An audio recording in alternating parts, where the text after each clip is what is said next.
they explain what the imminent threat was that authorized Trump to act? I mean, the point is there was no imminent threat. There clearly was no imminent threat. This was the president on one hand that said to the American people, I completely eviscerated their nuclear capabilities, and now he's saying that they did not. So that was the problem. We had a classified briefing that left me utterly astonished at the lack of information they provided to justify the hundreds of billions of dollars of cost and the American lives that are being lost.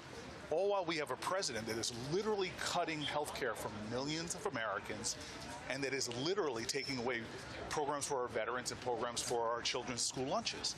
Sorry, just to clarify, because yesterday they came out of the Gang of Eight briefing and said that they made a case that Israel was going to act unilaterally, and so Trump had to act to protect our assets. This is the typical. Is that what they said? This is the typical Donald Trump. Is they jump around until they think they found an explanation that could satisfy the most people. They have changed their justification for this time and time again, and we got nothing that even approached a justifiable reason for the president to commit an act of war by attacking another nation. There are times you go. There are times. Hold on.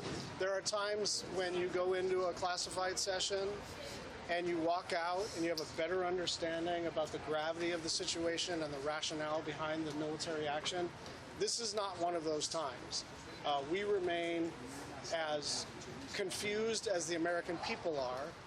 They have had 3 or 4 or 5 justifications for this act of war over the last 4 or 5 days, and nothing in this classified session alleviated that confusion. How did they specify what the objective Mano, they offered no clear explanation of why we got into the war. They offered no clear end game to this conflict. They have not answered the most basic questions. And the reality is, from securing nuclear fissile material to the challenges we were going to have in any kind of aftermath, to whether they're asking for regime change or not, the reality is they do not have an end game. They do not have a justification for getting into it. And this is a military action that's going to cost Americans hundreds of billions of dollars. At the same time, here at home, they're driving up costs of everything from gasoline to overall energy.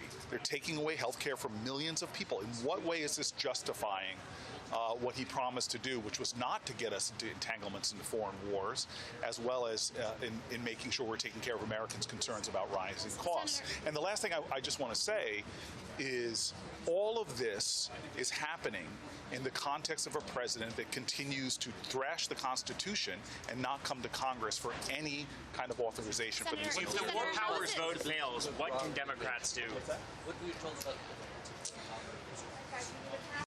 Support journalism you trust. Support PBS News. Donate now, or even better, start a monthly contribution today.